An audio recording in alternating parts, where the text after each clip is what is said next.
Hello, friends, and welcome here to this podcast featuring Spencer Markham. And this is your co-host, Dan Paddock. Spencer, good to see you today. How are you? Good to see you too, Dan.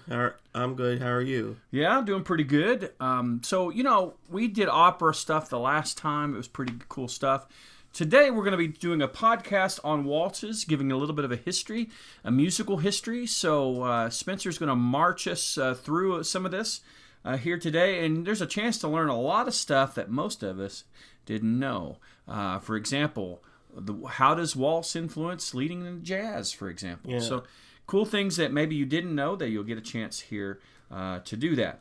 So let's go ahead and begin. Waltzes haven't been around forever. In fact, this was unheard of in Johann Bach's day. But tell us a little bit about the origins of the waltz. The waltz began in the 19th century, but its precursor was called the Landlehr.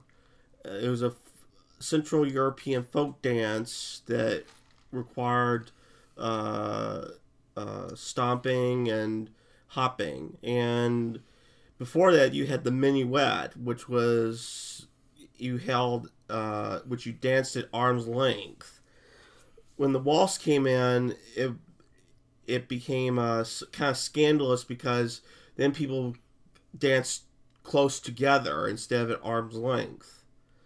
So, one of the first composers of the waltz, was an Austrian named Joseph Lanner, and he composed the Die Schönbrunner Waltz. Okay, so the Schönbrunner Waltz, which was in 1842, really kind of kicked things off as far as the history of the waltz. Now, you said something interesting because you were talking about the minuets were kind of arm-level dancing between men and women. Yeah. The waltz kind of brought them together. Yeah. Maybe some of the very first dancing in public where men and women were really fairly close. And it was slammed by more conservative critics who thought it was too risque. Which is really interesting considering how back in the 90s we had the lambada and how it was so totally different than maybe the waltz or the minuet. But it is interesting because as those things progress, other music then built on it. So this first piece here that we're going to have a chance to tackle is an Austrian-German piece from Lanner himself? Yes. Die Schönbrunner. And that is the name of the piece from 1842. So let's go ahead and take a listen.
and that was Da Schönbrunner by Lanner, 1842.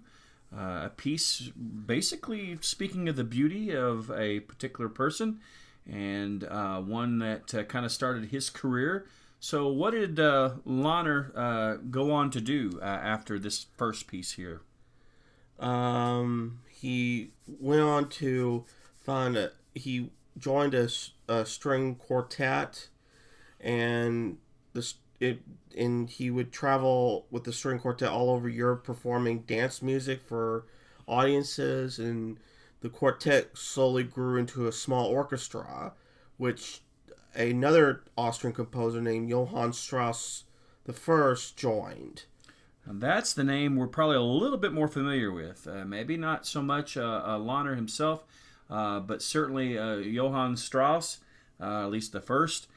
Here as we begin learning a little bit more about influence, because one of the things about classical music is how often one person and one piece influences someone else. Yes. And they really do build off of each other. And so we're going to see this with Johann Strauss, who was basically lived at the same time that Lanner did.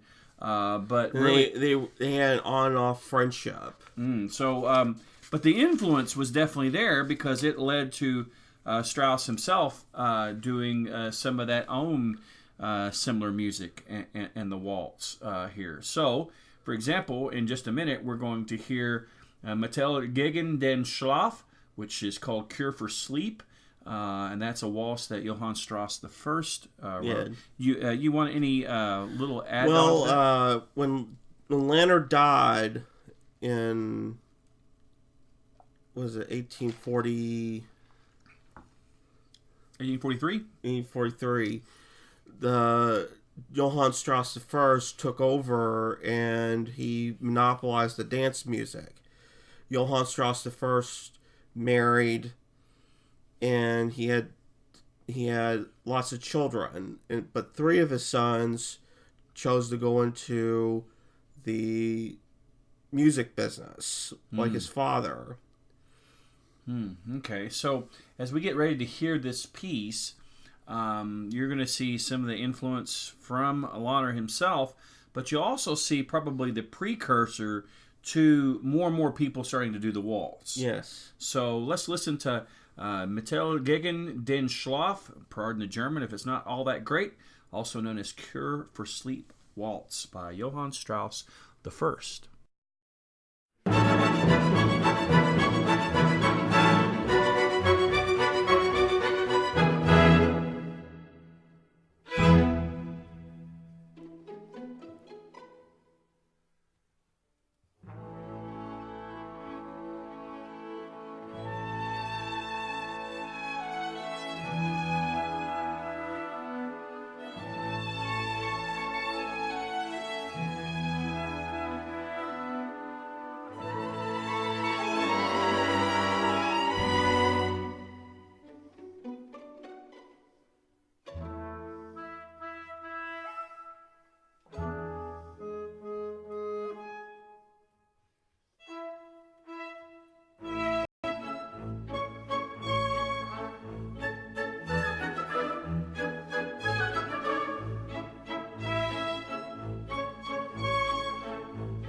was in the English translation, Cure for Sleep Waltz, Johann Strauss the First. You know, some waltzes end up having so much beauty that you almost think from time to time that that's the kind of music you'd fall asleep to. Yeah. And I don't mean that in a bad way. I mean, there are certain things that are just peaceful and they're romantic or kind of graceful, and this would certainly be one of them. So tell us a little bit more about Johann Strauss and his sons and those influences. Well, Johann Strauss the First had three sons, and they were Johann Strauss Jr. the Second, Joseph Strauss, and Edward Strauss, and they wanted to be in the music business, but at first the father, who feared they would overshadow him in the music business, forced them to go into non-musical careers. But after the pleading of their mother and the sons, Johann Strauss, the father, relented and let his sons go into the music business. So with these three sons, we find maybe some of us have heard of Edward Strauss, maybe a little bit, or those of a little bit more into the classical music scene, and Joseph, but Johann II, this ends up being pretty fascinating in that here they share the same name, father and son, but there ends up being quite a rivalry with them. Yes. So to speak a little bit more on that. Yes, when Johann Jr. became more musically inclined, he began composing dance music that rivaled his father, and they began a kind of a father-son rivalry that was legendary throughout Europe. And they even argued over politics, but mostly it was in the musical realm. Would it be fair to say that, you know, sometimes we hear of Strauss and we think Johann Strauss, but it might be fair to say that a lot of times when we refer to Strauss, we're thinking Strauss the Second as opposed to Strauss the First.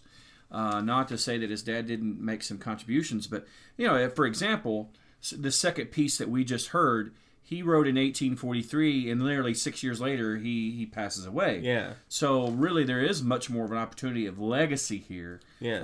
With the son. And when the father dies, this Johann Strauss Jr. overshadows his father and monopolizes the music business, the dancing business. And that is where it's not unlike 20th and 21st century music in the sense that when you tie music and dance together, it's a whole different kind of realm. It's because there is music to meditate to relax to, but when you have music to move to, that has its own set of fans, own sets of interests, and I think we're going to see that here in a little bit with a piece that you're going to play. Now, Strauss II also wrote Die Flaudermaus, or The Bat, from 1874, quite a ways down, something he's probably most noted for. But what we're going to feature here today is Under Schonen Blauen Donau. Is that right? Yeah, the beautiful Blue Danube Waltz, which is one of the most famous waltzes, one of the most famous popular pieces of classical music. All right, so probably quite likely the most well-known of all of the songs that we'll be hearing today is this one. So let's take a listen on the beautiful Blue Danube, or On der schönen blauen Donau, by Johann Strauss II. And this piece, 1867, is that right? Yes. All right, well, let's take a listen in.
And that was On the Beautiful Blue Danube by Johann Strauss II. And while that may be one of the most popular features of waltz music, it behooves us to say that there are two other siblings, yes, Joseph and Edward, that made some pretty powerful contributions in the music of waltz of its day. And so tell us a little bit about them. Yes, Joseph was the middle brother, and Edward was the third brother, and they joined Johann Strauss, the oldest brother, into forming kind of like a musical partnership in doing waltzes and dance music and so forth. So would it be fair to say that while there was the rivalry with the dad, really the brothers seemed to have a cooperative? They kind of worked better together? Rather interesting. Two, because there is a 3-year age gap between Johann and Joseph. But there's an 8-year gap after that with Edward. Yes. So, and yet all three of them at times collaborated together on some music. So tell us about this piece that Joseph wrote there called Der Schwablen aus Österreich. I think I got that correct. Yes. Village Swallows from Austria. So tell us a little bit about that. Yes. Now, what's amazing about this is that you will hear the orchestration do this chirping from the swallows, and the brothers were big on when they did a piece about, like, say, the woods, they would put in orchestration that would do like chirping, birds chirping, or the whistling and so forth. And this piece has some little whistling by the swallows, the village swallows. So this is the village swallows of Austria. So the sound effects of classical instruments. Yes. Which is pretty neat if you think about it. For the longest time, the pizzicato strings, yes, particularly on the lower register string instruments, would have this sound almost like footsteps. Yes. And so now here we have, the drums might be thunder, the timpani, but now using some instruments, light instruments, to mimic birds, flutes, etc., so forth. So that's a feature of this song. So let's listen to that Village Swallows from Austria by Joseph Strauss.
Beautiful piece recreating some of nature there by, again, Joseph Strauss.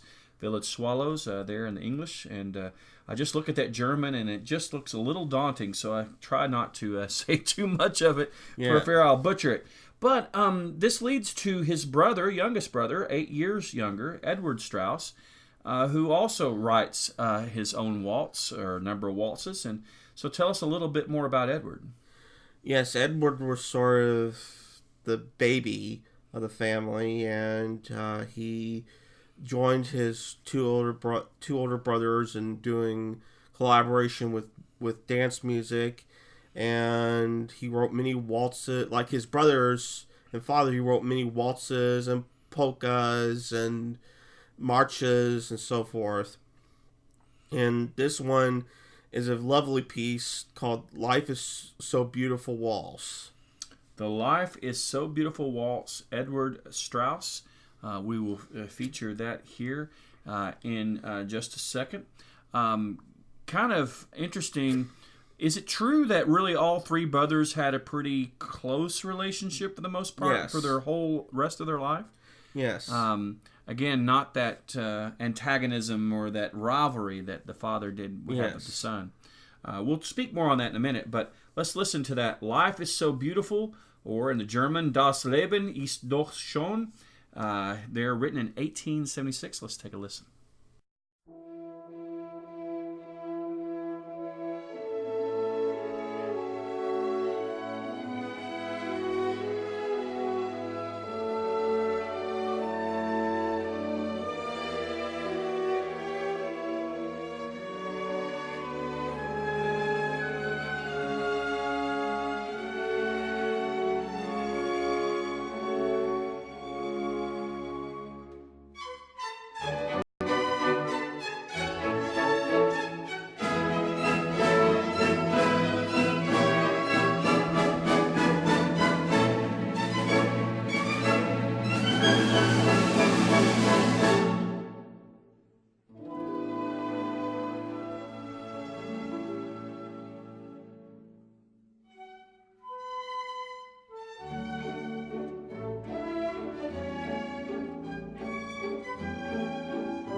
Now, one of the things that you prepared in doing all this research leading into these waltzes is this memory that the father had a little bit of an influence, but then shortly after the first waltz came, literally 7 years or so, he passes away.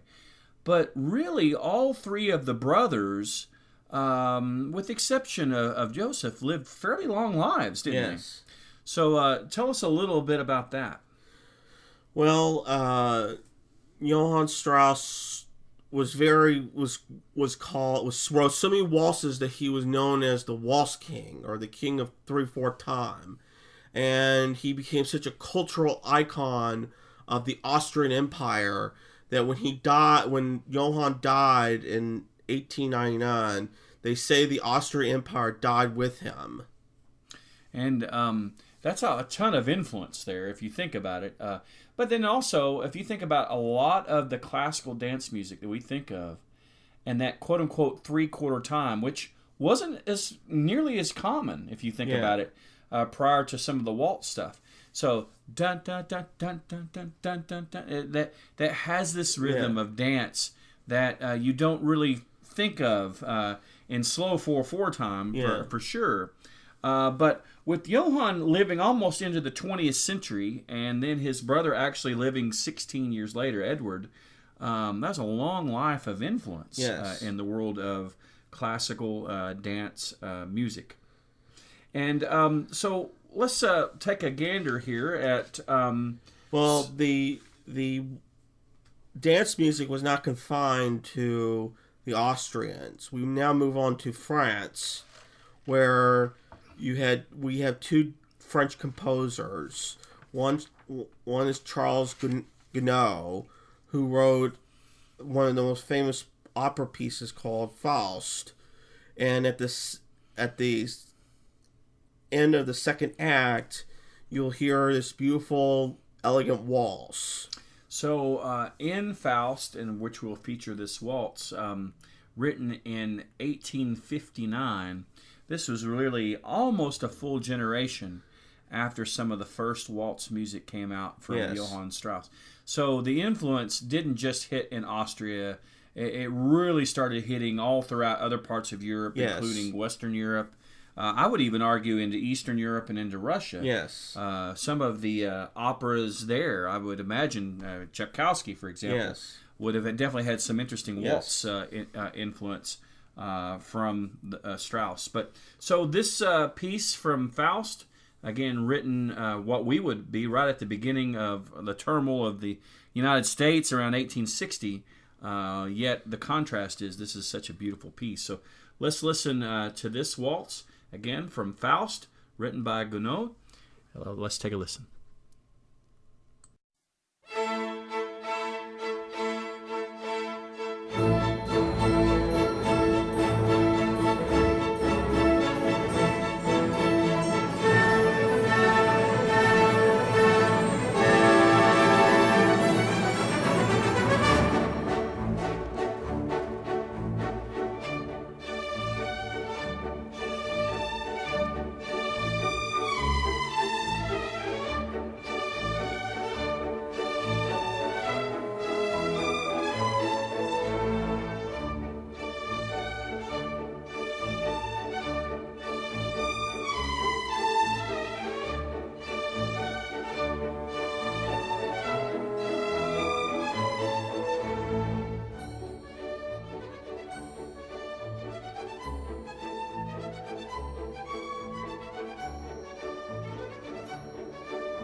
from the opera Faust.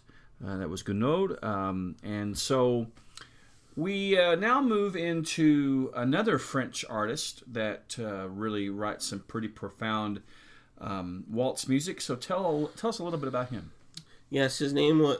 He was a French Jewish composer named of Emily Waldteufel, and he wrote many waltzes, polkas, marches, and other forms of dance music. And he wrote one famous waltz. He wrote the Skater's Waltz. But this piece we're listening to is another famous waltz called Estudiantina Waltz. Okay. Estudiantina Waltz. Okay, Estudiantina Waltz is what we'll be listening to. Curious, the Skater's Waltz. So that kind of infers ice skating. Yes. Which probably you could argue was just in the beginning stages of ice skating being a movement that looked very choreographic or dance related, which would be rather interesting to listen to and then listen to or watch a skater, let's say at the Olympics, perform that. But that is one piece he writes, Skater's Waltz, but this one, Estudiantina, or the Band of Students, this is a waltz he wrote in 1893. Yes, and this has you will hear with the tambourine, you will hear a kind of a Spanish theme in this waltz. All right. So let's take a listen to, again, Estudiantina, written in 1893 by Waldteufel.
So we move from French waltz composers to now Russian. And, of course, this era, we're getting into the end of the 19th century here, is an era where music just took a whole new form. The Romantic era of music, really a lot of Eastern European and Russian influence. Some of the most beautiful classical music I think it's ever been composed was really some in this era, including from Peter Tchaikovsky. And tell us a little bit about him and some of the waltz work that he had done. Yes, Tchaikovsky was one of the most famous Russian composers who, unlike other Russian composers, had influenced, and it was influenced by Western classical music. He wrote 3 ballets, 9 operas, and for many of them he wrote waltzes in them. The waltz we are going to listen to from Tchaikovsky is from his ballet Sleeping Beauty. So from 1890, here is Peter Tchaikovsky, Sleeping Beauty, from the ballet that he wrote. Let's listen to this very beautiful piece.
You know, Spencer, I've always been a little partial to Tchaikovsky because he can write such powerful music on the one end and such beautiful dance, romantic music on the other. His Fifth Symphony is one of my favorites, to be sure. But what's interesting is the way music influences, because it starts in Austria, it moves some into France and Western Europe, it goes all the way east into Russia, but a lot of people would not make synonymous waltz music and a Mexican composer. No. We might think Spanish, but not Mexican, and yet it went all the way through the New World, arguably before it hit the United States, with a particular composer. So tell us a little bit about this Mexican composer. Yes, his name is Juventino Rosas, and he was from Guanajuato, Mexico. And he didn't write much music, but one of the pieces he wrote is a famous piece called Over the Waves Waltz. You will be able to hear the famous tune from it that's used from everything from Mexican, Italiano music to even more so carnival and amusement park music. Well, that's kind of neat to listen to it. See if you catch on to some of that melody and some of the rhythm there. But Rosas, who didn't make it into the 20th century, in fact, I think he passed away before he hit 30, didn't he? And yet he made this powerful contribution to music. And so let's listen to Juventino Rosas, Sobre las Olas, or Over the Waves, written in 1888.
Well, there is so much more to Waltz than just the short time that we've been able to cover. However, with 9 songs featuring composers from 4 different nationalities covering some 70-plus years, we get a pretty good feel for the waltz. So I really appreciate that, Spencer, for your time, really kind of educating us more and more on not only the history of the waltz, but some of the influences that it has in modern music today. I bet if you listen to these songs carefully, you'll see some of those influences even here in 2019. So on behalf of Spencer Markham, this is Dan Paddock. Thanking you all for listening to this podcast. Really a lot of fun on the history of waltzes. Until next time, Spencer, blessings to you, and enjoy your listening of classical music, because it is really the foundation for all the music we hold dear today. Till next time, take care. God bless.